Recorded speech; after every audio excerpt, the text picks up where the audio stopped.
Day and night news देख रहे तमाम दर्शकों का प्राइम डिबेट में स्वागत है। आज हम प्राइम डिबेट में चर्चा करेंगे हरियाणा कांग्रेस में मचे घमासान की। बहरहाल दीपेंद्र सिंह हुड्डा ने भले ही रोहतक सीट जीतकर कांग्रेस की लाज बचा ली है, लेकिन मुख्यमंत्री हुड्डा के गढ़ रोहतक की नींव दरकने लगी है। जी हाँ, रोहतक और सोनीपत लोकसभा सीट पर हुड्डा ने चौंकाकर चौधर का नारा दिया था। इन सीटों के नतीजे इसके कमजोर होने की गवाही दे रहे हैं। लोकसभा चुनाव में हरियाणा से कांग्रेस के लिए वैसे तो कोई खुशी की खबर नहीं निकली, सिवाय एक के वो ये कि कांग्रेस ने रोहतक सीट पर अपना कब्जा बरकरार रखा। नतीजों के हिसाब से देखा जाए तो ये एक अच्छी खबर हो सकती है, लेकिन अगर बारीकी से देखा जाए तो कांग्रेस की ये खुशी पानी के बुलबुले के समान है जो कभी भी फट सकती है। सोनीपत सीट तो खैर कांग्रेस के हाथ से छिटक गई। रोहतक सीट पर भी अब खतरे की घंटी बज चुकी है। यहाँ से हुड्डा भले ही चुनाव जीत गए हों, लेकिन उनकी जीत का अंतर 4,45,000 से घटकर 1,70,000 रह गया है। लेकिन अंतर कम होना चिंता की वजह नहीं है, असल वजह तो उससे भी गंभीर है। दीपेंद्र कोसली और बहादुरगढ़ हलकों से पिछड़ गए हैं। पिछली बार दीपेंद्र को सभी 9 हलकों में बढ़त मिली थी। अब सोनीपत जिले की 6, रोहतक और झज्जर की 4-4 विधानसभा सीटों के नतीजों पर ही हुड्डा की मजबूती टिकी है। पिछले विधानसभा चुनाव में कांग्रेस की झोली में कांग्रेस को इन 14 में से 13 सीटें मिली थी, जबकि बाकी राज्य की कुल 76 सीटों में से कांग्रेस के 27 सीटें ही आई थी।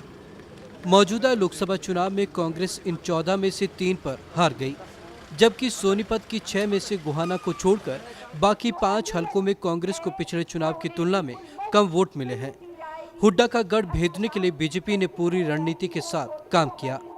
सोनीपत के गोहाना और झज्जर में मोदी ने 2 रैलियां की, जबकि हुड्डा ने पानीपत में 3 रोड शो किए, लेकिन पार्टी को हार से बचा नहीं सके। पिछले चुनाव में 50,000 से ज्यादा वोटों से जीते दीपेंद्र हुड्डा को इस बार कोसली के वोटरों ने बुरी तरीके से नकार दिया। कोसली में हुड्डा 37,220 वोट लेकर दूसरे स्थान पर रहे। वहीं बीजेपी के ओम प्रकाश धनखड़ को 69,758 वोट मिले। दूसरी ओर चुनाव से पहले तक दीपेंद्र के लिए सुरक्षित समझे जाने वाले बहादुरगढ़ हलके से उन्हें केवल 42,738 वोट मिले, जबकि ओम प्रकाश को 46,311 वोट मिले हैं। डे एंड नाइट न्यूज के लिए रितेश झा की रिपोर्ट। चुनावी चर्चा के लिए आज हमारे साथ मेहमान मौजूद हैं। मेजर डॉक्टर आनंद प्रकाश सनवारिया भाजपा नेता हैं, सीमा चौधरी इनेलो प्रदेश प्रवक्ता हैं और विजय सहगल वरिष्ठ पत्रकार हैं। आप तमाम मेहमानों का चर्चा में मैं स्वागत करता हूं। चर्चा का हमारा आज का विषय है जी कांग्रेस का जो इस समय स्थिति हरियाणा प्रदेश में बनी हुई है। सहगल साहब, आपके पास आना चाहूँगा सबसे पहले। जो इस समय कांग्रेस की स्थिति चल रही है, कल दिल्ली में केंद्रीय जो उनकी कमेटी है उनकी बैठक बुलाई गई थी खासकर हरियाणा के लिए, लेकिन वहाँ आखिर में डिसीजन ये आता है कि मुख्यमंत्री हुड्डा और अशोक तंवर जी पूरे तरीके से विधानसभा चुनाव देखेंगे। हालांकि विरोध काफ़ी है, लेकिन उसके बावजूद भी ये फैसला दिया गया। तो आप इस फैसले को कैसा मानते हैं? देखिए, एक तो बात मैं और ढंग से शुरू करना चाहूँगा। अगर 10 सीटों में से केवल 1 सीट रोहतक की लेके चलें, तो वो भी दीपेंद्र हुड्डा जो संयोग से मुख्यमंत्री के सपुत्र हैं, वो उस 1 सीट को जीत को देखते हुए ऐसा लगता है कि हरियाणा में बिल्कुल सफाया हो गया और हरियाणा में उसकी कोई पैठ नहीं रह गई। पहली बात तो ये। और दूसरी बात जो आपने बात कही है कि इस पे विचार विमर्श हो रहा है, मुझे तो ये लगता है कि लोकसभा चुनावों से पहले भी ये रणनीति इस तरह तय नहीं की गई थी कि बड़े जोरदार ढंग से, बड़े सशक्त ढंग से चुनाव लड़ा जाए। आप देखिए, अभी जो उसमें मैं आता हूँ, जो कारण कांग्रेस के पिछड़ने के बताए जा रहे हैं और अभी और आते चलते रहेंगे, उसमें एक बड़ा साफ है भीतर का। दूसरी बात है कि सही उम्मीदवार को न रखना। तीसरा, ऐन वक्त पे मौके पे किराए के, क्षमा करें किसी भी पार्टी से हो, किराए के उम्मीदवार लेके अपनी नैया पार कराना। और अब जैसे कि आप बता रहे हैं कि मुझको ये लगता है कि इतनी आप राज्य की बात करते हैं, मैं तो राष्ट्रीय स्तर की बात करता हूँ कि अभी भी कांग्रेस ने कोई सबक नहीं लिया है। इतनी सब कुछ दुकानदारी क्षमा करें, उजड़ जाने के बावजूद आप फिर से उसी पे लौट रहे हैं कि जो कांग्रेस अध्यक्ष के, जो कांग्रेस उपाध्यक्ष के वो करिए और हरियाणा में फिर से लौटाए। ठीक है, मुख्यमंत्री यहाँ के मुखिया हैं, उन्हें देखना है। और आपकी दहलीज पे विधानसभा चुनाव है और एक ऐसे मौके पे चुनाव है जबकि आपको नए सिरे से अपनी दुकान लगानी होगी। मैं कहूँगा सीमा चौधरी जी, आपके पास आना चाहूँगा। इनेलो इस बार काफ़ी मजबूत दिख रही है हरियाणा में, और इनेलो की पार्टी ने ये साफ कर दिया है कि 90 की 90 सीटों पर इनेलो दमदार तरीके से चुनाव लड़ेगी। तो आपको लगता है कि कहीं ना कहीं जिस तरीके से कांग्रेस ने मुख्यमंत्री भूपेंद्र सिंह हुड्डा और जिस तरीके से अशोक तंवर को आगे किया था, कुछ फेरबदल यहाँ पर नहीं होने वाला है, तो इनेलो के लिए कहीं ना कहीं ये जो फैसला है वो पॉजिटिव रहेगा? बिल्कुल जी, इस बात से मैं बिल्कुल मतलब पॉजिटिवली है कि अगर एक प्रधान, क्योंकि जो नवनियुक्त प्रधान थे अभी पूरे हरियाणा प्रदेश के, जिन्होंने पहले तो अम्बाला सीट छोड़ी, उसके बाद शैलजा जी ने, कुमारी शैलजा जी ने यहाँ अम्बाला छोड़कर चुनाव बिल्कुल कर दिया कि राज्यसभा में जाके बैठ गई, अपने आप को सेव कर लिया। इससे पहले ही जाहिर हो रहा था कि कांग्रेस एक डूबता जहाज है, इलेक्शन से पहले ही साबित हो गया था। उसके बाद उन्होंने, अशोक तंवर जी ने वहाँ सिरसा में चुनाव लड़ा और इतनी बुरी तरह हार का सामना किया। एक पूरे हरियाणा के अध्यक्ष होने के नाते उनको पहले ही बैठ जाना चाहिए और अध्यक्ष पद से इस्तीफा दे देना चाहिए। और बाकी एक सीट भूपेंद्र सिंह हुड्डा जी ने 10 साल से बड़ा ढिंडोरा पीटा के हरियाणा नंबर 1, हरियाणा नंबर 1। अगर हरियाणा नंबर 1 होता तो आज इतनी बुरी हालत हरियाणा प्रदेश में नहीं होती। मतलब वो पूरे 10 सीटों से एक सीट पे सिमट के बैठ के, वो भी जैसे कि सहगल साहब ने बोला कि उनके सपुत्र होने के नाते, और ताकि रोहतक में वो रहते हैं तो वहाँ पे एक अपनी इज्जत वहाँ बचाने की उन्होंने पूरी भरपूर कोशिश की और उसमें साबित भी हुआ है। और उससे उनको सबक लेना चाहिए, जब पूरे भारतवर्ष में कांग्रेस का सफाया हो गया है और अब क्या वो चाहते हैं कि दोबारा विधानसभा में वो जीत पाएंगे, ये उनको बहुत बड़ी गलतफहमी है। और मैं तो यही कहना चाहूँगा। सनवारे जी, आपके पास आना चाहूँगा कि कहीं ना कहीं कांग्रेस केंद्रीय समिति ने जो फैसला दिया है, कहीं ना कहीं ये फैसला एक बार पुनर्विचार करने योग्य था कि कहीं ना कहीं अगर कुछ फेर बदलाव करके आपके कार्यकर्ता संतुष्ट होते हैं तो कहीं ना कहीं उस तरीके का पॉजिटिव संदेश यहाँ पर जाता। लेकिन जिस तरीके से कमान दोबारा दे दी गई है तो कहीं ना कहीं लगता है आपको जो आपसी फूट है और बढ़ सकती है। देखिए शर्मा जी, कांग्रेस पे मैं तरस तो खाऊं क्या, ये पार्टी कोमा में चली गई है। डॉक्टर होने के नाते मैं कहूं कि इसका काम दिमाग से करना बंद कर दिया है। महात्मा गांधी जी ने आज़ादी के समय कहा था कि ये अब हम आज़ाद हो गए हैं, इस कांग्रेस को डिसबैंड कर दीजिए जी। मेरे लीडर नरेंद्र मोदी जी ने कहा कि महात्मा गांधी ने जो कहा था वो मैं करके दिखाऊंगा, और सब कहते थे। उसके ऊपर इतने अटैक मानों ने मारे थे तो उन्होंने वो करके दिखा दिया। अब आपने ये कहा कि जो डिसीजन लिया, एक कोमा में गया हुआ आदमी डिसीजन लेने के काबिल ही नहीं है। अभी सागल साहब ने कहा कि कोई भी इन्होंने सीखी नहीं है और ये सीखेंगे भी नहीं, और हम चाहते हैं सीखे भी ना, ताकि बिल्कुल ही काम खत्म हो जाए इसका। सब कुछ कहने का मतलब ये है कि ड्रामे में ये एक्सपर्ट्स हैं। कल या परसों CWC की मीटिंग हुई, वहाँ ऐसे ऐसे चेहरे ले आए जो हमने कभी देखे भी नहीं, उनको CWC कहा, और माता जी ने कहा मैं इस्तीफा देने जा रही हूँ, और पप्पू ने भी कहा कि मैं इस्तीफा देने जा रहा हूँ। अरे तो देते क्यों नहीं भाई, कौन रोक रहा है तुमको? तो वो आदमी जो मुखर, मैं अश्वनी जी को दाद देता हूं जो हमारे लॉ मिनिस्टर रहे हैं, उन्होंने कहा है कि सोनिया गांधी को में उतनी ताकत आनी चाहिए कि वो डिसेंट की आवाज़ सुने। लेकिन अगर वो डिसेंट की आवाज़ सुनने लगेंगे तो शायद दिमाग काम कर रहा होगा। तो ये डिसीजन देश के बड़े हित में रहा है कि ये ऐसा ही हो, ताकि ये बिल्कुल नास्ते नाबूद होकर के खत्म हो जाए। सहगल साहब, आपके पास आना चाहूँगा। इस बार कांग्रेस ने जो अपना एक वोटर था, जाट और यादव वोट दोनों खोया है, तो कहीं ना कहीं कांग्रेस के लिए बड़ा खतरा है आने वाले समय के लिए। देखिए, एक बात ये फिर मैं लौटता हूँ, प्रदेश में नहीं पूरे देश में अब ये साबित हो गया है कि मतदाता इस तरह के झांसों में, जातिवाद में और रीजनलिज्म इसमें आने वाला नहीं है। वो ठोस नतीजे चाहता है और निर्णय के मतलब मताधिकार के इस्तेमाल में भी वो पहले से ज़्यादा प्रखर हो गया है। और अगर आप कब तक इस बात को देख के चलेंगे कि वो यादव है, वो जाट है, वो आरक्षित है वगैरह वगैरह। अब तो देश को सामने कोई भी पार्टी हो, मैं ABCD सभी पार्टियों की बात कर रहा हूँ, और मैं थोड़ा सा डॉक्टर साहब से सहमत भी एक बात पे होना चाहता हूँ। ये तो राजनीति है, राजनीति में सदा कोई मित्र नहीं होते। और दूसरी बात ये है, गिर के उठ भी जाते हैं आदमी। बहुत हमारे देश में भी बड़े प्रसंग हैं ऐसे कि इट्टी क्या कर लें। और तो कांग्रेस को तो सबसे पहले तो इससे सबक लेना चाहिए कि भाई क्या हुआ। अगर आप ये अब वो वक्त गया, मैं तो अपने पत्रकारिता के अनुभव से कहता हूँ कि वाकई वो वक्त गया कि वर्ग भेद और जाति भेद उसको लेके चले। अब तो वो इस देश पे राज और राज्य में कर सकता है जो सबको साथ लेके चल सकता हो, जो सबके दुख और सुख का वो हो। और दूसरी एक और बात, परिवारवाद से। आखिर ऐसा क्यों है कि एक ही परिवार, ये सब पार्टियों के लिए मैं कह रहा हूँ, किसी एक के लिए नहीं, कि एक ही परिवार वो वंशवाद चलाता रहे।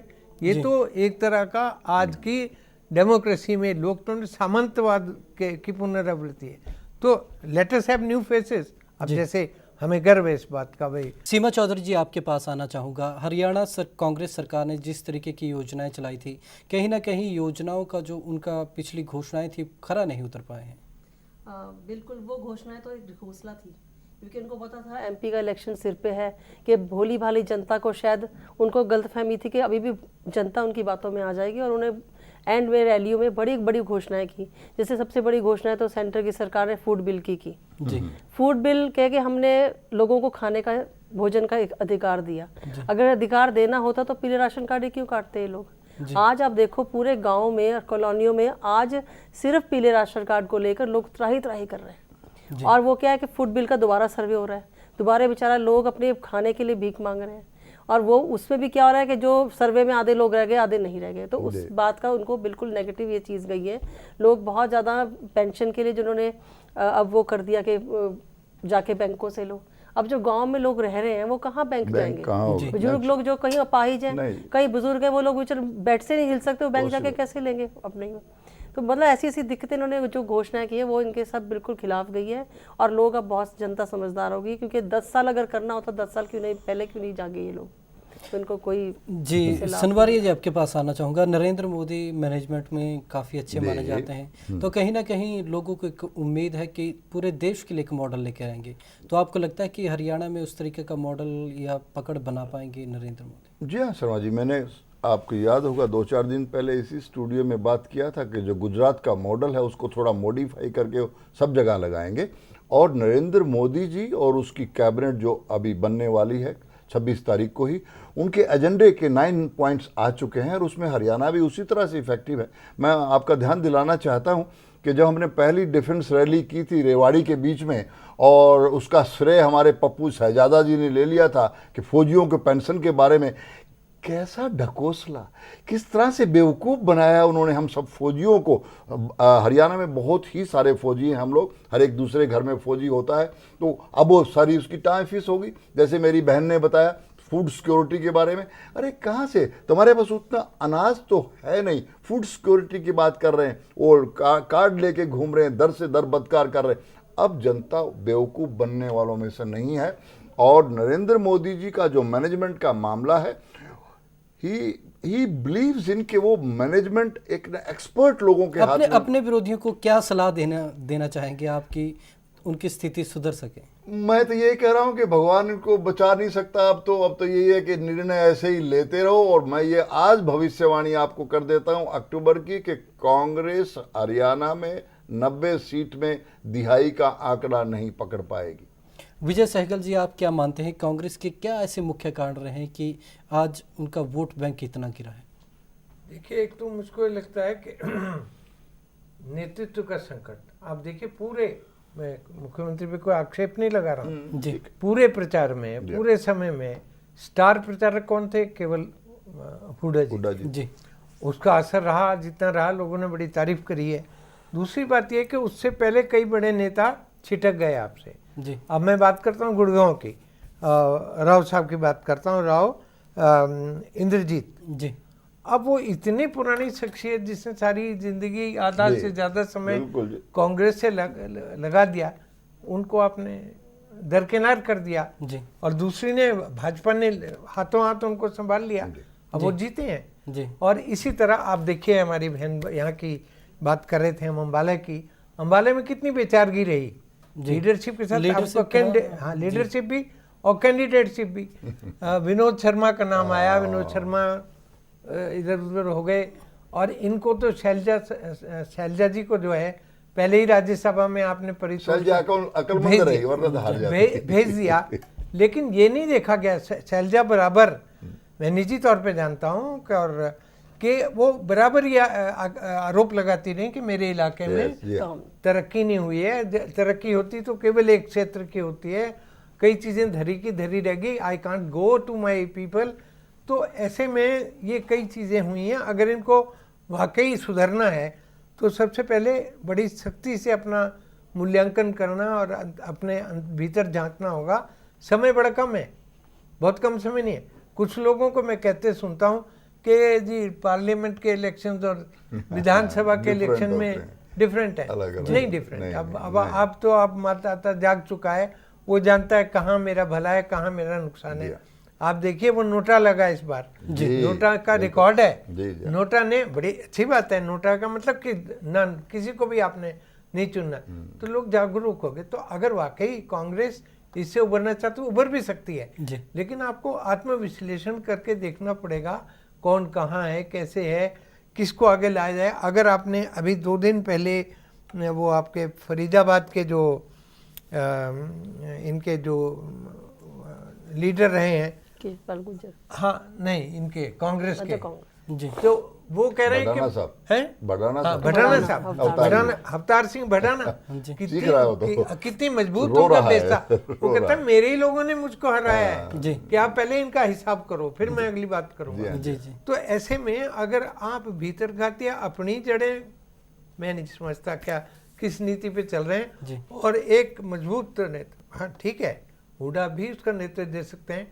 पुराने लोग सब इधर से उधर का, मुलाना कांग्रेस के इनके प्रेसिडेंट रहे, सब रहे, लेकिन वो लगता है कि एकाधिकार पे चलती रही है। हम कई बार कुछ अकादमियों को बोलते हैं, साहित्य अकादमी को, एक आदमी अकादमी, तो एक आदमी से कांग्रेस को राष्ट्रीय और राज्य स्तर पे उभर के सबको साथ लेके चलना होगा। और उनके जो भीतर अगर मतभेद हैं तो आप आइए बात करिए। सीमा चौधरी जी, आपके पास आना चाहूँगा। आप क्या मानते हैं कि इनेलो के ऐसे कौन 4-5 बड़े मुद्दे हैं जहां इनेलो मजबूत है और कांग्रेस वहां पर डाउन है?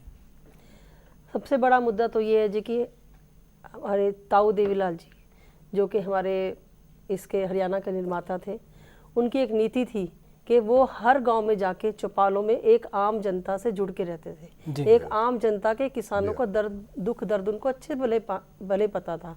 उसी को आके चलते हुए आदरणीय चौटाला साहब ने भी सरकार आपके द्वार जो चलाया कि खुद सीएम, पूरा प्रशासन पूरे गांव जाया करता था, एक आम जनता के दुख दर्द से वाकिफ थे और मौके पर निपटारा होता था। यह कहीं ना कहीं पूरे हरियाणा प्रदेश को इस चीज़ की बहुत ही कमी खलकती रही।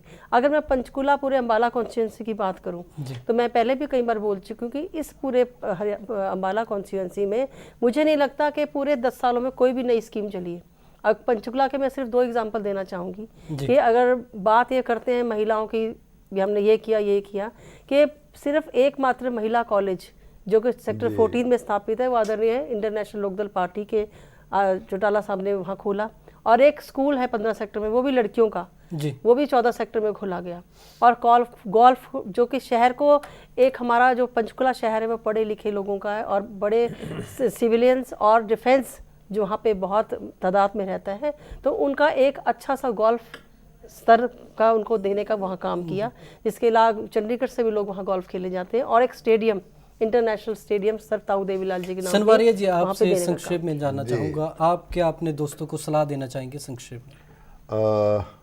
अब आप उनको हमें दोस्त भी कहने लगे, ठीक है, मैं मान लेता हूँ। राजनीति में जिन्होंने जितना कांग्रेस ने अटैक हम पे किया, नीच से नीच स्तर पर जाकर के, फिर भी मैं मान लेता हूं उनको दोस्त। चलो हारा हुआ है जमीन, तो मैं तो ये कहता हूं कि वो किसी अच्छे डॉक्टर से मिले, अपने को कोमा से बाहर निकाले और एनालिटिक अप्रोच लिया करके कड़वी बातें सुनने का भी मादा अपने अंदर पैदा करें, तो शायद हो सकता है कि वो 8, 9, 10 वोट तक चले जाएं। वरना जो मेरी पार्टी का कैडर है, जो हमारा मैनेजमेंट है, हमारा एक ही मुद्दा है कि बूथ जीता, चुनाव जीता। हमारे पास पेज सरपंच है, 22 आदमी का पेज का नाम लिखा है, उसमें एक आदमी सहगल साहब को सरपंच बनाया हुआ है। तो हमारा मैकेनिज्म जो पार्लियामेंट में नरेंद्र मोदी जी जी, के जी। नेतृत्व, उसी गाइडेंस में हम करके साथियों को यही सलाह है कि कोमा से